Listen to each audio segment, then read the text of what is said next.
Quoc Bảo xin kính chào quý vị khán giả của đài truyền hình Việt Today. Thưa quý vị, trong chương trình phát hình tối ngày hôm nay thì chúng tôi được hân hạnh có sự hiện diện của ông giám sát viên quận hạt Santa Clara, đó là ông Dave Cortese. Ông đến đây để trình bày cho chúng ta một số vấn đề liên quan đến những diễn biến gần đây nhất, cũng như trả lời một số câu hỏi của quý vị khán giả mà chúng tôi đã chuẩn bị từ trước. Và thưa quý vị, hiện diện trong phòng thâu ngày hôm nay có sự hiện diện của ông Dave Cortese. So, hello, Mr. Dave Cortese. Hi, thank you very much. I'm happy to be here. I'm going to take the mask off since we're 6 feet apart and we're distancing, and I can put it on again later as we move around in the studio. But thank you so much. I'm very happy to be here. I should say to the audience, Kin chào quý vị. I'm welcome to this segment that we're doing. Hopefully we're going to talk about some issues that are important to everyone. There's so many things going on out there currently. It's hard to fathom, hard to imagine, here in California and maybe even in the United States of America in 2020 that we would be facing some of the things that we are facing. I've had people in the community starting in March ask me, has this ever happened before? Maybe for first time too, right? Yeah, first time for me too. People who were immigrants to the country, or people who haven't lived here very long, or young people, asking me, have you ever had to shelter in place before? Is this typical? Or, now of course with the fires, it's not typical. It's sure we've have fires, but you don't normally see 400,000 acres, burn at one time. Yeah.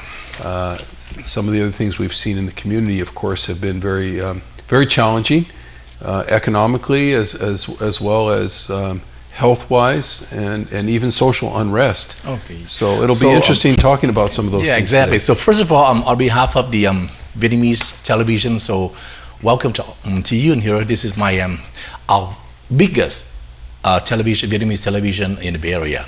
So I don't think like in 15 or 20 minutes we have enough time to answer all the questions that we have, but hopefully we can do that. And if not, so we may do another interview. Okay. Sure. So before we jump up to the question and answer, so I wonder, do you have any issue or anything you want to express to any Vietnamese audiences tonight?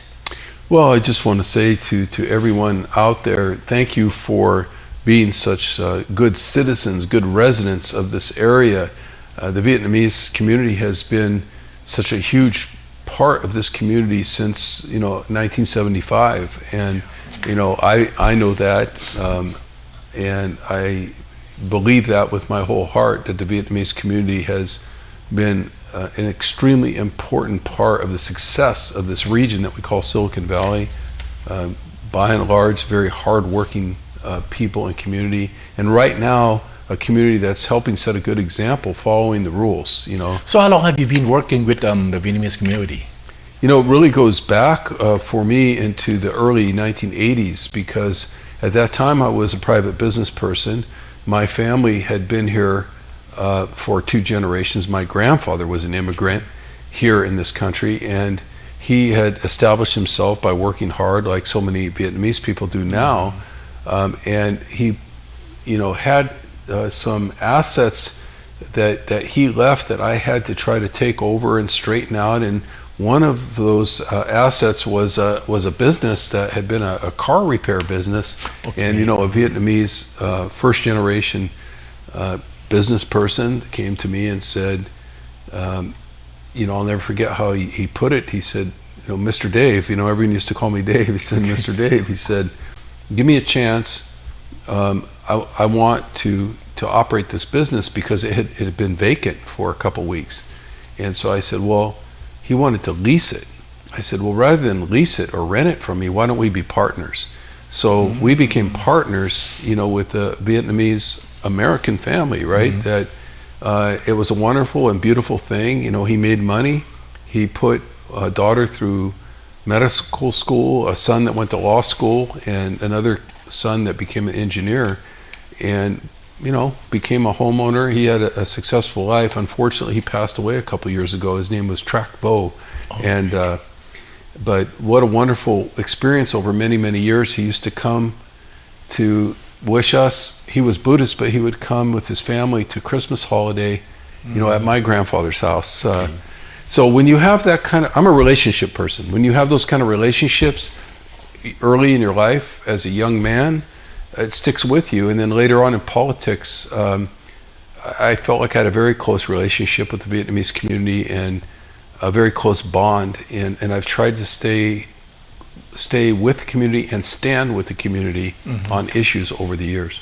So what do you think about the Vietnamese food? You like that, or Oh yes. what is the most thing you liked? Don't say pho. No. You know, You try a lot of dishes. fish. I love fish, and you know, almost any kind of seafood is good. And you know, Vietnamese restaurants, especially really good restaurants, they do a great job with chicken for people who are not vegetarian, and they do a wonderful job with vegetarian dishes. My wife is vegetarian, so we get to enjoy the whole thing. You know, I got to start the first Vietnamese county senior nutrition program over on Story Road. No wonder. We started it 3 years ago, and it's all vegetarian because there's no other county senior center that serves vegetarians. So anyone who wants vegetarian goes to that one. Okay. Now, so we go to the questions that I just collect for within a week. The first question I'd like to ask you is, as a small business, so do they get any support funding to help from county during COVID-19? Yes, there is help. And one of the things that we've done is for small businesses like restaurants that lease their premises or any other kind of business, there's an eviction moratorium right now. It means a ban on kicking people out of their place of business if they fall behind on their rent a little bit, because a lot of people are falling behind because business is slow right now. And that's all going to have to be straightened out later once we get past the pandemic. But we also have the Small Business Development Center, which the county funds, and they take money like Small Business Administration money, federal money, stimulus money, and they know which banks are banking those loans, and they can help connect people, small business people, to those banks that are doing those loans with federal stimulus money or grants like Paycheck Protection Act. So we're hoping for more federal stimulus money because people are still struggling right now.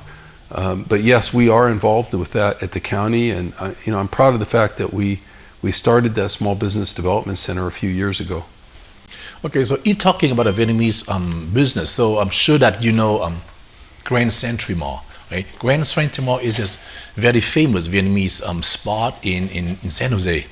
I think since middle of March or beginning of April, the mall is closed. So all the business owners, they don't have to do anything. They have nothing to do, but they have to rent. They have to pay the rent. The last month, they since the government they let them reopen, but the outdoor. Some business they convert to the outdoor services like restaurant, retail store, but some they cannot, like jewelry store. How can they sell outside? So if that thing happens, so what do you suggest? They still pay the rent to the owner, the landlord, but they don't do business. So what do you suggest? Yeah, that's a difficult situation, and you can get stimulus money to cover your rent, but that's been running out lately, and we're trying to get the Congress to put a bill on the president's desk to sign called the HEROES Act. HEROES Act would provide rent relief and landlord relief. So both the landlord gets taken care of, but also obviously the tenant's taken care of, doesn't have to pay that back rent. And that's a big fight in Washington. The county itself is a pretty big government, but it doesn't have enough money to cover everybody's rent. You know, that would bankrupt the county. Another thing I want to say that's important to clarify is that on July 13th, last month, the county approved those businesses to reopen indoors, even salons, hair, everything. Just 3 days, 4 days, huh? I know. And then the governor came along and he said, nope, shut down. Yeah, because you're on the watch list, because he was afraid that the hospitalizations are going up. But you know, in this county, the hospitalizations were already low. So even though they went up, they're still far below other places like Los Angeles or other places where they were having a big surge. So we felt like it was a little bit unfair, and we think our rules are good. We think with the right PPEs, the right protections, like we're doing here, we're distancing, we both have masks, we have sanitizer out in the front here, you can wash your hands. why shouldn't the business be open? And so we'll keep pushing for that. Yeah, like, I'm news anchors. I do the news every day, and I know the numbers every day. But when I heard that from the governors, they say they just reopen it. I'm very happy. But only 3 days, they close again. So based on what they make the decision? Based on the numbers increasing or? Yeah, the state, the governor created a formula that says, if your hospitalizations go up a certain percentage, and if your mortality goes up a certain percentage, and other different categories, they look at how many intensive care units you have, that you go on a watch list. And so a watch list means they're going to temporarily call timeout until you can reopen again. Unfortunately, I think the formula works better in places where they've had more severe problems than we've had here. And the reason we haven't had severe problems here, it's not because we're a lucky county or because the government's particularly special. It's because the people here have taken this very seriously. Our residents have tried hard and worked hard and followed the rules and shut down their businesses. Yeah. And I think they should be rewarded for keeping the transmission rate on the virus down. You have to do a certain amount of testing to get off the watch list. We did that. They said they wanted us to have 300 contact tracers to trace the disease. We have 900. So we've done everything they asked us to do. And honestly, I would like to see the governor look at this county and Silicon Valley and say, the formula doesn't fit Silicon Valley very well. We have done well here, and they should allow our commerce to open up again. So based on your position right now as the Santa Clara County Board of Supervisors, right? Can you estimate when Santa Clara County will reopen in or outdoor again for all the businesses? I think it's going to be a couple more weeks, because even if we come off the watch list tomorrow, they want us to stay off of it for 14 days, which is pretty strict, pretty severe. But after that, we should be able to stay off of it. We really should. Some people fear when we get toward the end of the year, when there's a lot of different holidays and people are mingling more, and maybe there's coughing and sneezing because of the regular flu or colds, that somehow the virus might surge one more time. But for now, I think we have done a good job. We can't let up. Everyone still needs to wear their mask, but we've done a good job following the rules here. And I think when you ask people to follow the rules and they do it, you have to give them a little reward. There has to be a payoff. Yeah, exactly. That's fair, right? Right. Okay. Now we're talking about the school. Okay. So talking about school, so do we have any plan or solution through the year for school? Because right now, distant learning is sometimes good, but sometimes it's tough with the parents.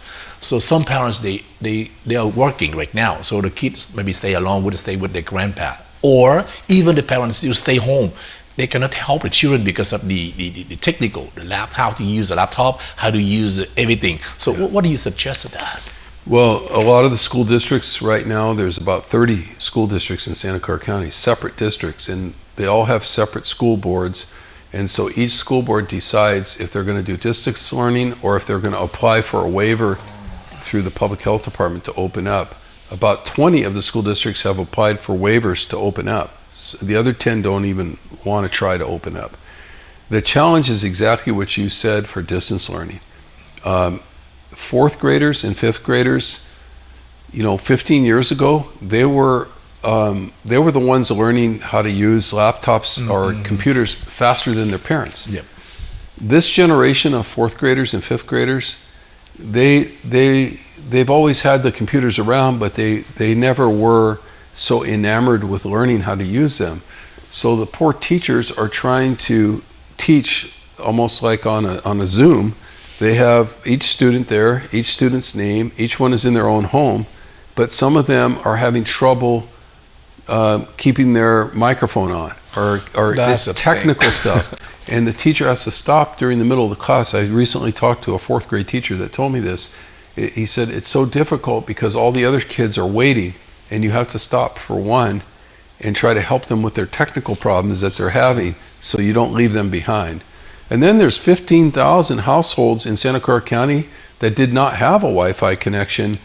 And we just put up $7.1 million from the Board of Supervisors. I led that initiative to get Wi-Fi connections and hotspots for those households, to make sure they're connected, to make sure the kids that live in those houses can use a tablet or some kind of a device. So that costs extra 7.1 million for that? 7.1 million. It does include some devices.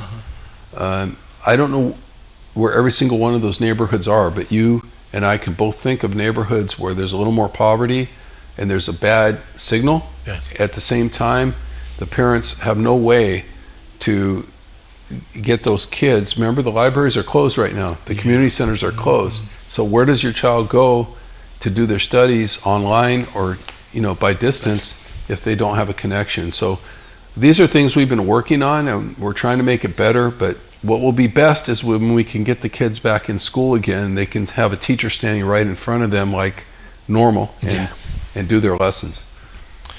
The next question is, I think that this is the question I get a lot of from my friends, my employees, talking about unemployment benefit. So I receive a lot of questions from unemployment who get the EDD benefit from California, and if they get over $100 per week, so they will get extra money from federal, $300, something like that. But what happened to the people who get less than $100 a week? And I know that numbers is around like 5 or 6% of all the unemployment people. So what happened to them? So what do we do to help them?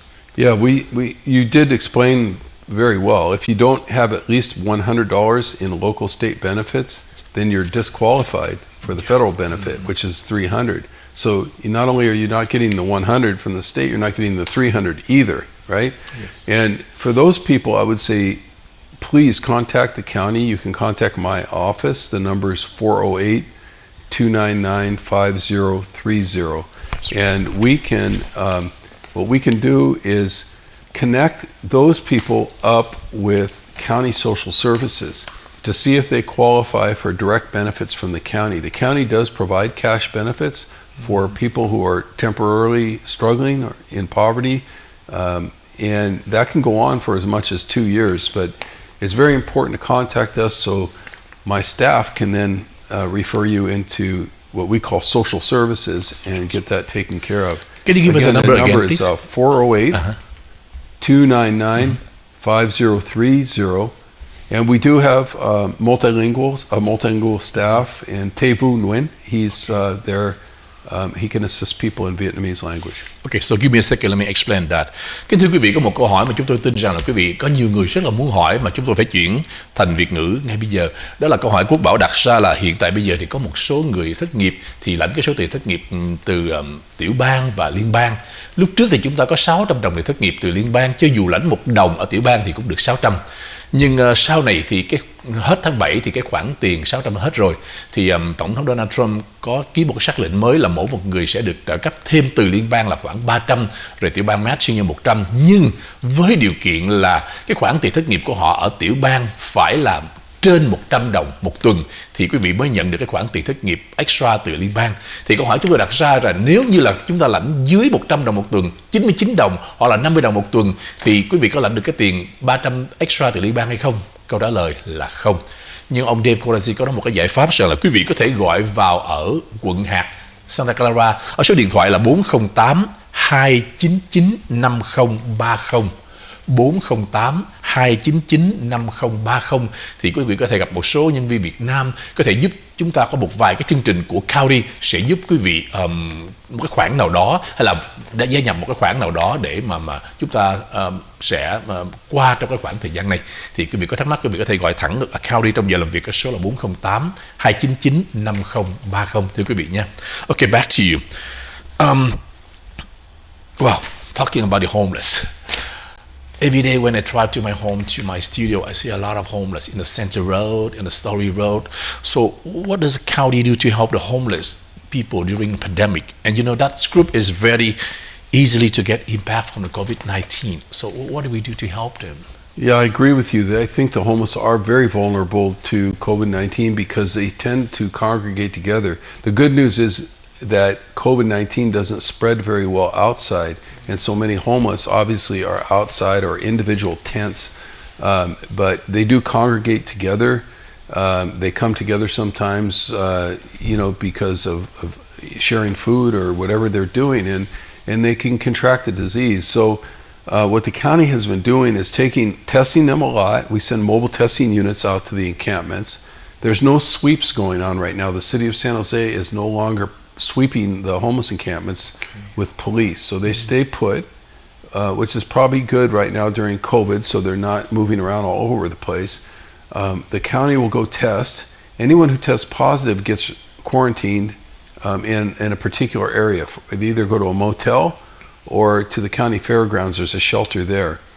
The county, on top of that, has secured about 700 motel rooms so far, and have been moving other vulnerable homeless, even if they did not test positive, but maybe they have an immune deficiency, or maybe they have some other vulnerability to the disease, even age. They can move them to a motel room. Frankly, we should have been doing these things to shelter the homeless all along, because we have over 7,500 homeless out there, and they're not sheltered. And that's a big problem all the time, not just during the pandemic.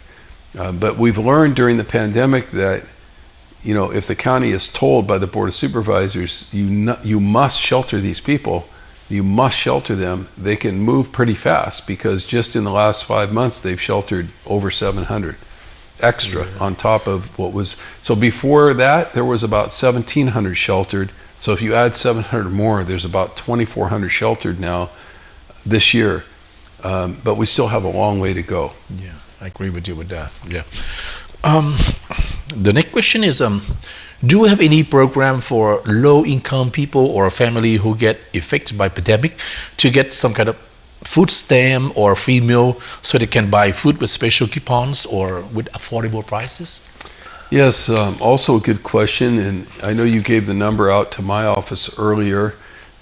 You can also go on my website, my county website, which is supervisorcortese.org, and there's all kinds of COVID relief buttons you could click on there to get help. Some of the help is through the Community Foundation. Some of the help is through other local nonprofits. And as I mentioned earlier, the county has a social services department, a big agency that provides money. Some of it comes from the state for people who need food, sometimes even temporary housing vouchers, sometimes transportation vouchers, sometimes making sure they qualify for federal food stamps. There's a number of things that can be helped with, including even some direct payment, and we even have a program called CalWorks, which will take somebody who lost their job under the pandemic, maybe a restaurant job or something like that, retrain them and replace them into a different job category, and give them some assistance while they're in job training until they start getting their first paycheck again. So there's a lot of good programs at the county, more than people know. And it's important to either go to my website or call that number, 299-5030. Let my staff introduce you confidentially if you're someone in that situation. Don't be embarrassed. Just call and let my staff introduce you to the Social Services Department and get some help. Okay. Kính thưa quý vị, chúng tôi có một câu hỏi rằng là nếu như chúng tôi hỏi cho bên quận hạt County có những cái chương trình gì mà có thể giúp đỡ cho những người low income, có những cái food stamp hay có những cái voucher hay là có những cái coupon mà mình mua thực phẩm với cái giá rẻ hay không, thì ông Dave Cortese nói rằng nếu quý vị có những cái nhu cầu đó thì quý vị cũng có thể gọi vào cái số mà chúng ta đã đưa quý vị, đó là cái số 408-299-5030, đó là số của văn phòng quận hạt Santa Clara. Thì ở đây có nhiều nhân viên, đặc biệt là nhân viên Việt Nam, sẽ giới thiệu cho quý vị những cái chương trình nào phù hợp để mà giúp quý vị điền đơn, cũng như là giúp quý vị tham gia vào những cái chương trình đó. Thậm chí nếu quý vị có thể mất những cái công việc làm nào đó thì có nhóm Việt Nam ở trong quận hạt County cũng sẽ giúp quý vị có thể có những công việc tạm thời chúng ta làm để qua cái khoảng thời gian Covid-19 này, thưa quý vị nha. Số điện thoại đó là 408-299-5030, thưa quý vị. You know, time is running out, so for the last couple of minutes, so I'm not sure if you have any message or anything you want to share to the Vietnamese community before we say bye. Well, first of all, thank you for having me. And, you know, if this pandemic goes on and we have to continue dealing with this, I'm happy to come back and update the community later on sometime. And to the community, I just want to say thank you so much for your effort, for trying to follow the rules and be disciplined. My family has to do that. We all have to do that. I hope you don't think anyone in government is skipping the rules or taking it easy. We have to do the same things. I haven't seen my parents. My parents are still alive. My father will have a birthday next month. He'll be 88 years old, and I have not seen him since early March, face to face for a conversation. Please say happy birthday to him. Yeah. So thank you. So it's, you know, we're all in this together. We're all victims of this pandemic, but I think the science and the medicine is going to give us a breakthrough soon, and we can get back to our lives as normal. In the meantime, thank you so much for everything you do to help this be a great community. Thank you so much for your time being here to answer those questions, and I hope I will see you again for another TV interview. Thank you so much. Dear. Too. Yeah. Thank you. Kính thưa quý vị, vừa rồi thì chúng ta có dịp gặp gỡ giám sát viên của hạt Santa Clara đó là ông Dave Cortese. Ông ta hiện giờ đã có một vài câu trả lời quý vị, thì hy vọng rằng là nếu có dịp thì ông sẽ trở lại với đài truyền hình Việt Today và sẽ có trình bày một số vấn đề đề tài khác liên quan đến những cái cập nhật trong đời sống của chúng ta. Một lần nữa Quoc Bảo xin cảm ơn sự theo dõi của quý vị. Hẹn gặp lại trong chương trình Talkshow kỳ tới. Xin chào quý vị. Thank you.